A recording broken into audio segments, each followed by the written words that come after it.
Il est 7h48, vous êtes là, vous débarquez, vous dites mais c'est quoi cette émission? Mais on est là les amis, depuis longtemps, vous savez, même tout l'été, on vous accompagne. C'est le 6-8 en télévision. Plein de chouettes idées, d'infos aussi, des idées pour proposer de belles vacances à tout le monde, avec pourquoi pas une bonne BD en main aussi, avec Mathieu Van Overstraten. Alors comme certains vont partir en vacances cet été, on s'était dit qu'on allait parler tourisme, sauf que parfois le tourisme, Mathieu, ça pose problème. C'est clair, je veux dire, on a tous déjà été en vacances et on rêve tous de faire un selfie devant la Tour Eiffel, le Colisée, l'Empire State Building, mais quand même, ces dernières années, on parle de plus en plus des dérives du tourisme de masse, on parle de plus en plus des ravages que ça peut provoquer. On le voit tous dans les infos, il y a eu des manifestations à Barcelone, à Lisbonne, contre le tourisme de masse. Tout récemment, on a beaucoup parlé aussi du fameux mariage de Jeff Bezos à Venise, où il a privatisé une partie de la ville. Donc, avec son titre plutôt explicite, Fuck the Tourist, cette BD, elle parle de manière drôle, évidemment, de ces dérives. Et l'histoire complète, alors, c'est quoi? Parce que le titre ne dit pas tout, j'imagine. Non, donc c'est pas une histoire complète. Donc, ce sont des petites séquences dans lesquelles les auteurs présentent une galerie de touristes, franchement, stupides et insupportables, qui sont prêts à absolument tout pour avoir leur petit post sur les réseaux sociaux. Donc, bien sûr, dans les histoires, on y croise les énormes bateaux de croisière à Venise, les files interminables pour tous faire le même selfie devant le Machu Picchu ou les pyramides en Égypte. C'est horrible. On y voit aussi dans une histoire que certains endroits peuvent être privatisés par des milliardaires, comme notre ami Jeff Bezos. Bien vu. Et aussi, c'est dans l'air du temps, on y retrouve la colère de certains locaux à l'encontre des hordes de touristes, et notamment il y a une séquence assez drôle avec Barcelone transformée un peu en champ de bataille, donc ça devient difficile de visiter la ville. Si je vous suis bien, ça veut dire qu'ici on est plutôt dans de l'humour, plutôt féroce. Oui, donc c'est Zidrou et Maltête qui signent cette BD, ces deux vieux routiers de la bande dessinée, et là clairement ils se lâchent, donc ils font preuve d'un humour mais particulièrement grinçant, donc dans cette BD c'est un portrait des vacanciers modernes, mais c'est un portrait au vitriol, donc il vaut mieux le savoir. C'est le pire du pire en fait, en gros, c'est ça. C'est vraiment le pire du pire, et on va très loin dans la caricature, on pousse le curseur très très loin. Donc si vous n'aimez pas ce genre d'humour, ne vous lancez pas dans la lecture de cette BD. Je veux dire, le titre dit tout, c'est explicite.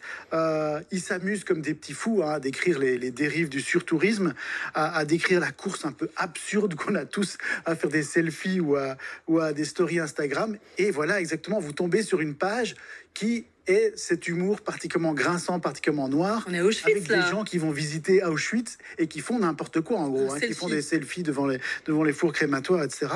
Où il y a une autre séquence quand même, où on est vraiment, c'est malaisant, parce que il y a un quart de touristes qui débarquent pour voir... qui arrivent quelque part sur une plage en Italie pour voir débarquer des bateaux de migrants, ou des gens qui vont dans un safari pour aller essayer de prendre en photo le dernier rhinocéros vivant au monde. Donc, clairement, on est dans de l'humour très, très noir. C'est clair que c'est de l'humour, mais qui ne fait pas toujours rire non plus de temps en temps. Est-ce que vous êtes reconnu dans cette BD, Mathieu? Vous êtes ce genre de touriste-là, vous, ou pas du tout? On aimerait tous ne pas être ce genre de touriste, mais on se reconnaît quand même toujours un peu. Et donc, c'est ça. Moi, souvent, quand je suis en vacances, je me moque un peu des autres touristes, et ma femme me rappelle toujours, mais tu es toi-même un touriste. Mais il y a touristes et touristes, il y a une manière d'être aussi. En tout cas, c'est une BD qui fait un peu réfléchir, qui fait un peu rigoler, un peu jaune parfois, et du coup qui amène à réfléchir sur quel comportement est-ce qu'on a parfois quand on est en vacances, et réfléchir un peu à est-ce qu'on ne devrait pas prendre un peu plus de temps pour rencontrer les gens, prendre un peu plus de temps pour visiter les lieux, respecter les lieux. La culture locale, en fait. Donc c'est clair qu'il y a un message derrière cette BD, malgré son humour et son ton très très noir. Donc c'est une BD méchante, clairement, mais qui va faire réfléchir au moment de partir en vacances. Michel, vous êtes quel type de touriste, vous? Le selfie à tout prix, ou justement on déconnecte et on ne prend pas forcément le temps de tout le temps sortir le téléphone? Le selfie. D'accord, c'est un bon touriste. Non, je suis un touriste qui râle, donc c'est pas la même chose. C'est un tonton Mich qui râle, évidemment.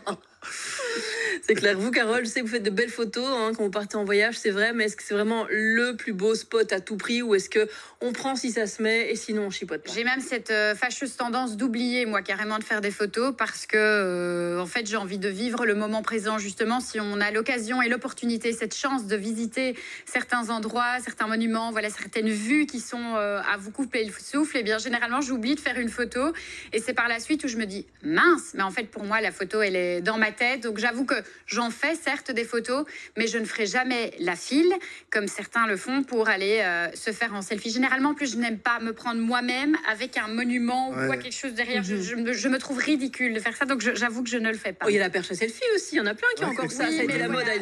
à un moment donné. C'est utile, c'est sûr, surtout quand on n'est qu'à deux et qu'on n'a pas envie de demander à Pierre, Paul et Jacques de faire une photo. C'est sûr que c'est utile, mais je préfère faire des photos personnellement du paysage, du monument, que de moi qui était là. Parce que si je montre une photo, c'est que j'y étais. Donc voilà. Et vous, Julie, au niveau touriste Moi, c'est les paysages, en fait, oui, vraiment. voilà. Mais voilà, pas à tout prix. Vraiment, ce que je vois, me dire Oh que je là me là, ici souvenir. tout le monde est gentil. Non, ça mais va c'est pas. vrai. Je pense c'est sûr qu'il y a des choses sur lesquelles on se fait influencer par rapport à ce qu'on voit sur les réseaux sociaux. Ah oui, mais moi je me souviens, j'ai vécu un épisode vraiment, ça aurait pu être une histoire dans cette, Ah oui? dans cette BD. Dans quel contexte? J'étais à Copenhague, Ouais. vous voyez la fameuse petite sirène. Oui. Donc on était arrivé là tranquille en vélo. Il y a un quart de touristes qui a débarqué et les gens Photo. montaient quasiment sur la sirène. C'était incroyable. Et donc ils ont été là 10 minutes, un quart d'heure. Tout à fait. Ils ont pris 10 millions de photos Ouais. et ils sont repartis. Donc c'était vraiment, c'était drôle en même temps de voir ça. Mais voilà, là aussi On est jaune, on hein. rigolait un peu jaune. Ouais, je comprends Surtout tout à fait. que justement en faire 10 des photos de cette petite sirène sous tous les angles, ça ne sert à rien parce que généralement dans votre album, si vous faites des albums, vous allez en prendre une, Exactement. maximum 2 s'il y a quelque chose de particulier. Mais c'est pareil au niveau de la faune et la flore, les amis. Allez, Oui. si on va plonger ou faire du snorkeling, combien essayent de chipoter aux poissons, aux Touchez barrières de à rien. corail. Les amis, touchez pas, laissez-les tranquilles. Et surtout, profitez de la vue, profitez des vacances quand même. Surtout qu'on a un cadeau ce matin. Voilà, Vous l'offrez, pour c'est un bien beau profiter cadeau. des vacances. Oui, Si on offrait cette bande dessinée, Mathieu, Oui. on va faire ça. Allez, Donc, une écrivez, BD. écrivez quoi dans le SMS? Et qu'est-ce qu'il faut envoyer? Vous Qu'est-ce allez qu'il faut envoyer le code touriste pour un touriste. On va faire simple pour avoir Fuck the Tourist chez vous. C'est offert par les éditions Fluide Glacial. Vous envoyez touriste. On fait simple ce matin via le SMS au 6003, 75 centimes le message. Et à vous, cette bande dessinée. D'autres chroniques à retrouver évidemment sur le site age-bd.com de Mathieu. Merci Mathieu. Mais merci.